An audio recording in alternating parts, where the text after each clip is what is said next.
Rolling? Alright. Welcome back, guys. Alright, you wanted it, you demanded it. It is finally here. We are about to go live with the giant, epic 64-person Rising Storm battle.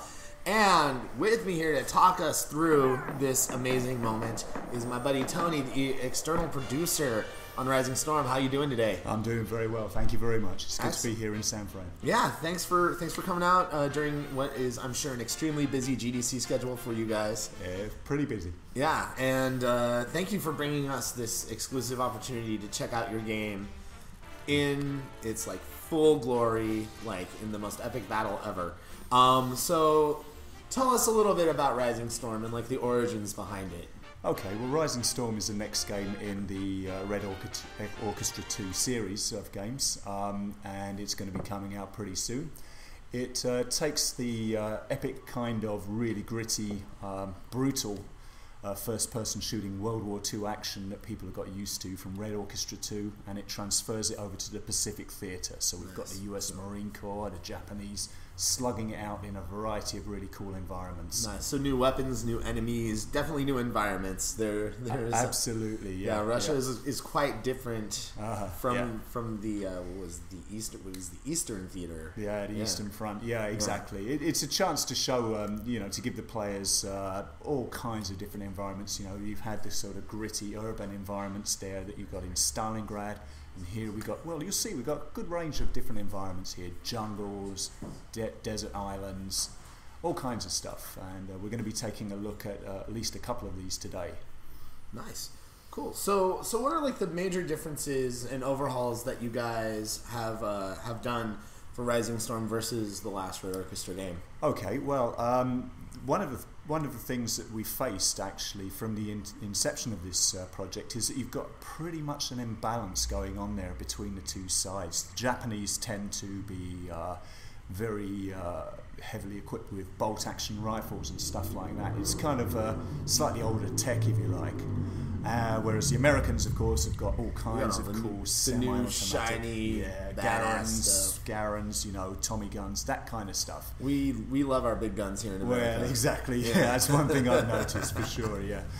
So yeah, they've got on the face of it, the Americans have got a great technical superiority there. And when you're playing like 32 versus 32, if you've got 32 rifles going up against 32 semi-automatic weapons, potentially you've got quite a big balance problem there. So what we did was from the very beginning of the project, we put our thinking caps on about what can we give that will make people want to play the Japanese, so that they aren't getting owned left, right, and centre. And a lot of people actually like the idea of playing the Japanese just because of the novelty of it and the chance to actually see it from the other side. But we've brought in some other stuff as well. Nice. So, the theater. What are we going to see? Any like new character classes or anything like that this time around? Well, in fact, we've slightly revised the classes that we have there. You're not going to see exactly the same set of classes as you have in Red Orchestra 2. What we've done is we brought in some special weapons for the Japanese. For example, one of the things we're probably going to see a little bit later on is what they call a knee mortar, which is a grenade discharger.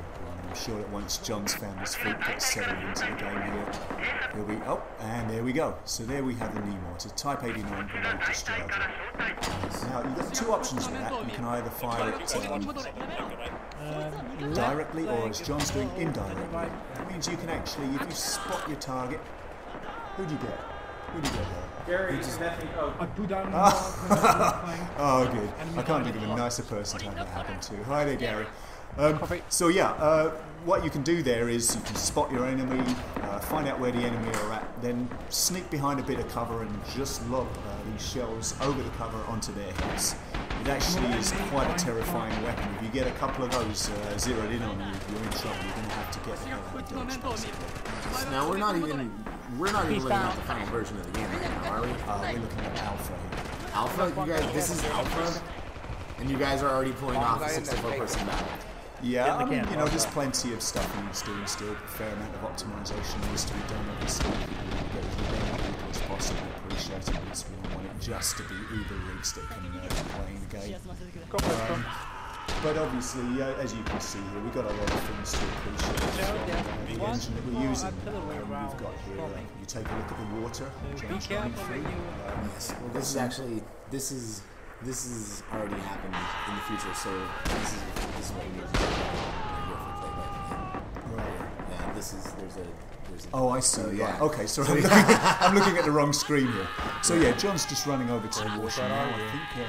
we got some lovely water. Yeah, you get some nice splash effects in there. It actually slows you down a little bit as well, so you want to be careful about charging into the water. You don't want to get caught midstream, or else you're just going to get chopped up by the Americans in this one. This is actually Hanto, the map. It's set in New Guinea, and the Japanese are attacking across the Hanto River. And as you can see, it's a really nice, lush jungle environment. We took a lot of care to get this jungle being as kind of immersive as possible without obviously crashing everybody's frame rate into the toilet. Now you mentioned earlier that the water is gonna like slow you down and things like that. Like, how else is the environment going to affect you in gameplay? Okay, well we've got a couple of nice little bits and bobs going on with the environment here. For example, one of the other maps you can see there's a load of tin cans on bits of string strung across the path. So if you're careful when you run into one of them, everybody's going to know where you are. And you're bring basically an artillery rain down on your head if you're careful. What else have we got here? I don't know really. I mean, a lot of it is just to capture the feeling. A lot of really nice environmental sound there. You get flocks of birds that you can startle out of the bushes flying off. You get swarms of mosquitoes irritating the hell out of you. So everything, obviously from our point of view, the environment there, we need to put the player into action to make them feel that they're really there. And I'd like to think that we've done a pretty good job so far in establishing it. We've got a really nice art team, some pretty good guys that have been working on all kinds of different projects up until now. Yes. Now, why the decision to take it away from like the more northern, northeast European campaigns? Well, it's not been done for a while. Yeah. It's not been done. The Pacific Theatre hasn't really been handled for a while. I think a lot of people as well kind of... You remember when Band of Brothers came out, you saw a slew of games coming out after that where you had Charlie Beach, people getting chopped down on Charlie Beach. This was kind of, I guess a lot of the inspiration behind this was from the Pacific miniseries. A lot of people really enjoyed that, and I think it helped to raise the level of interest in the theatre, which... to a certain extent, it was, I won't say entirely forgotten, it has been addressed before, but I'd like to think that we've given it a kind of a new layer of polish. Fresh kind of paint. Exactly, yeah. We're looking at it with fresh set of eyes here, kind of bringing it the RO2 experience to it. Nice. Now, guys, for folks watching on Twitch right now, if you go into the chat rooms and you have any questions for the developers, please feel free to ask them. Let's see. Somebody's already asking if you're going to have flamethrowers in the game. It seems like a pretty... Are we going to have flamethrowers in the game? Keep watching and you'll find out.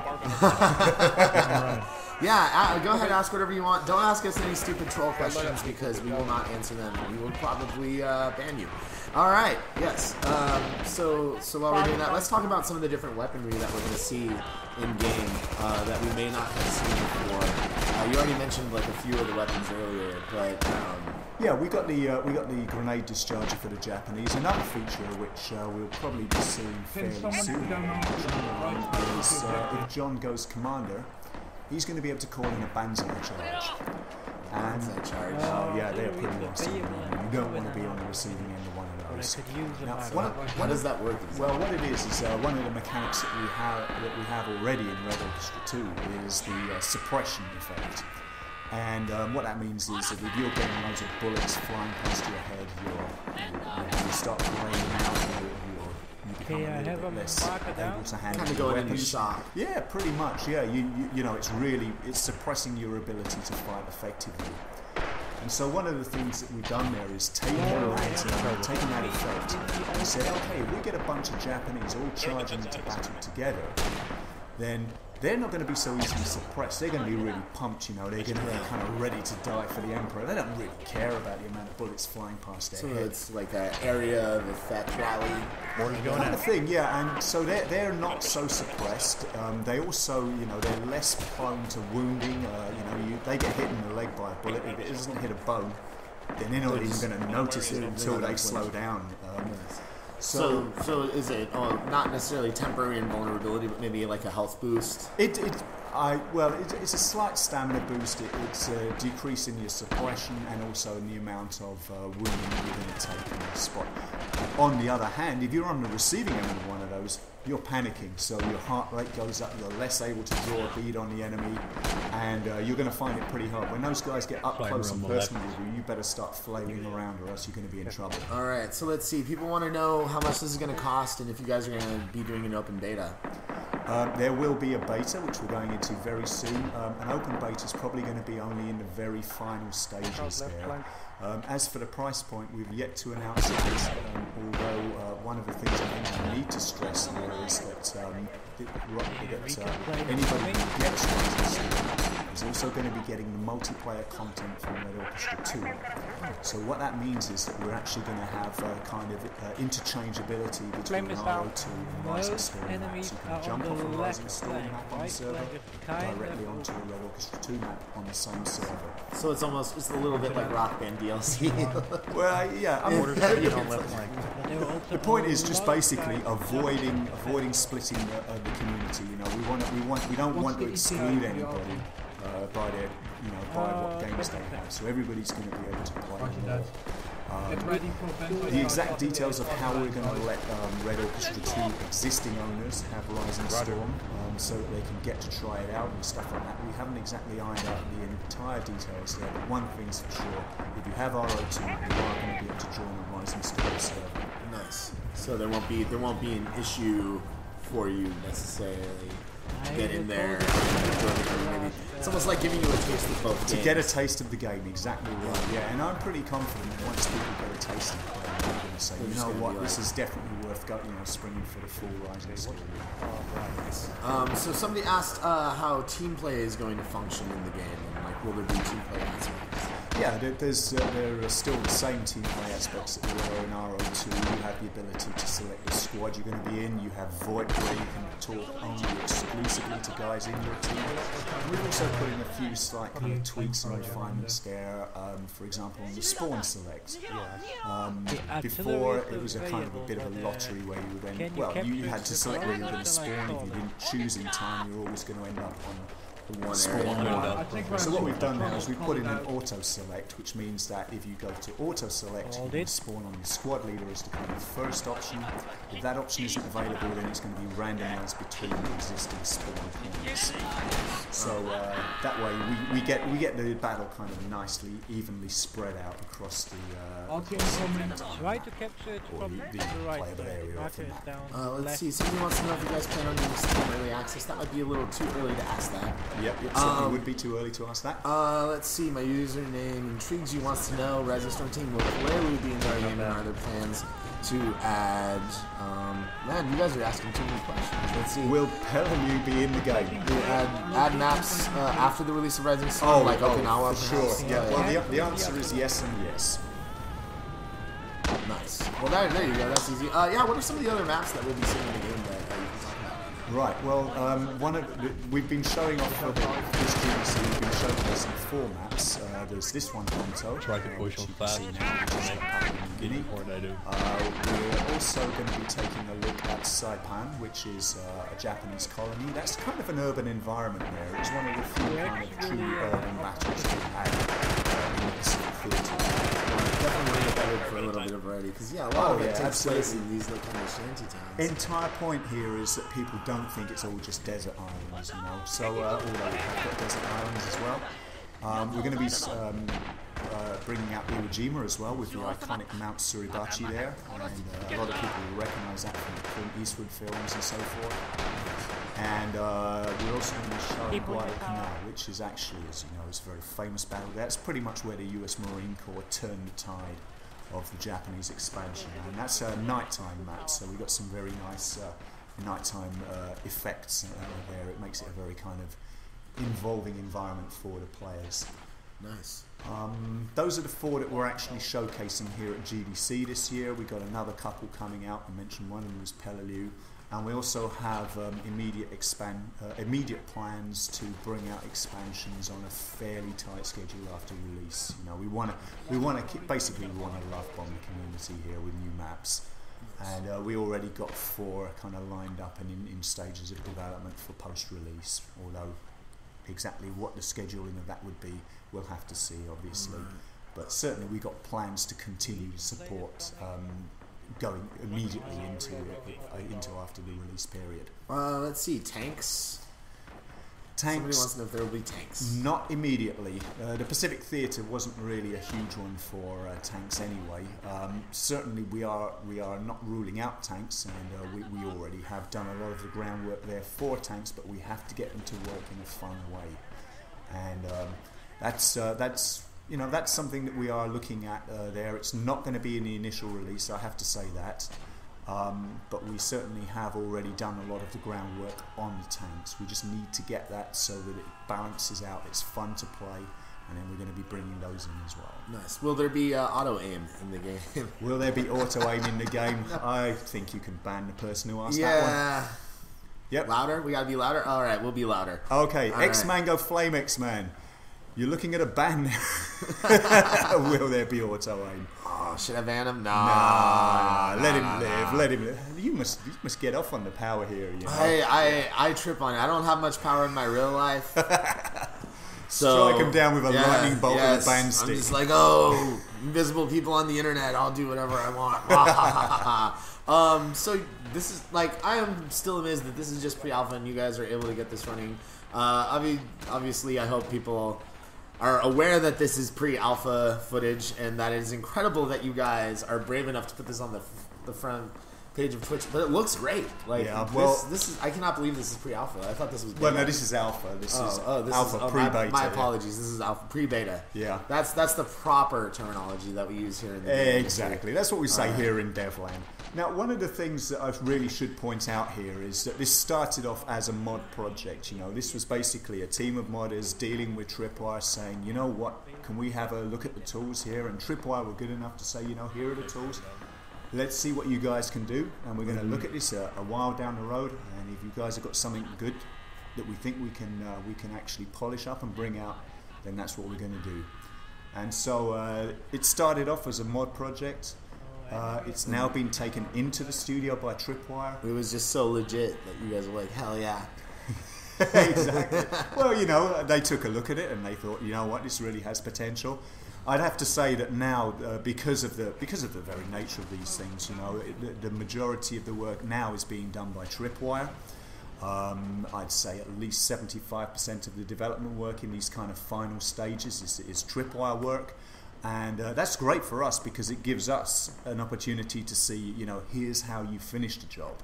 You know, because a lot of mod teams, they have great experience in getting projects started and getting everything kind of super awesome up to about 50%.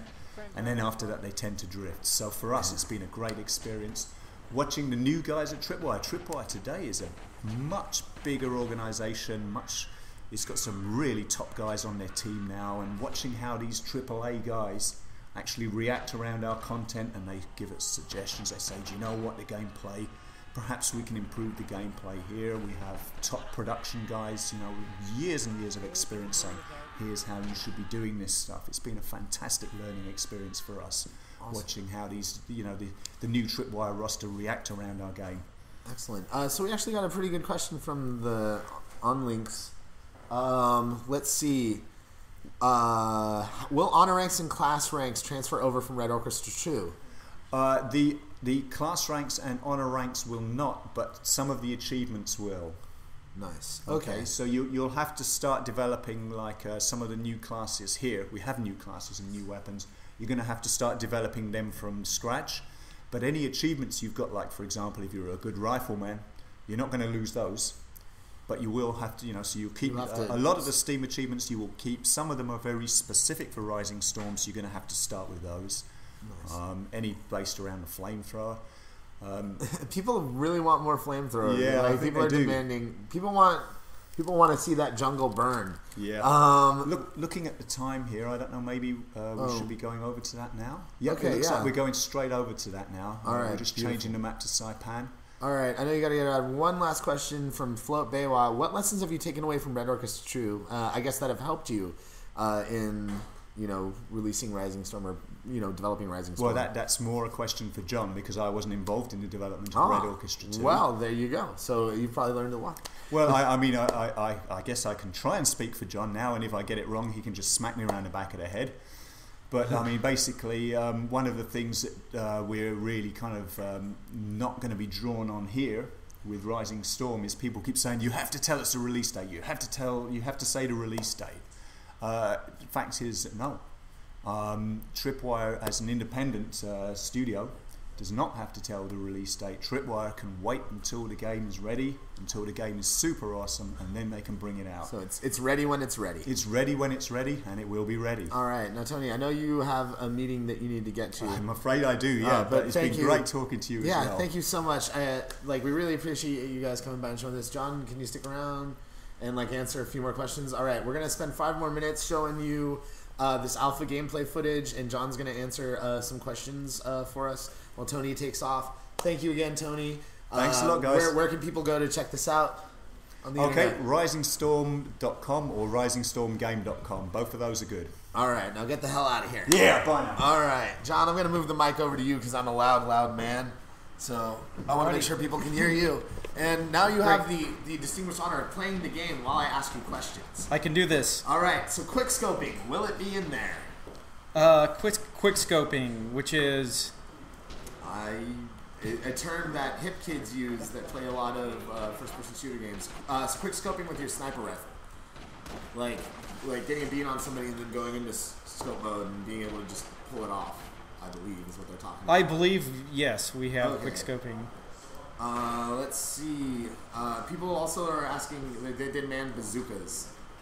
Let's see. People want to see bazookas. Everybody seems very, very excited about the Iwo Jima level.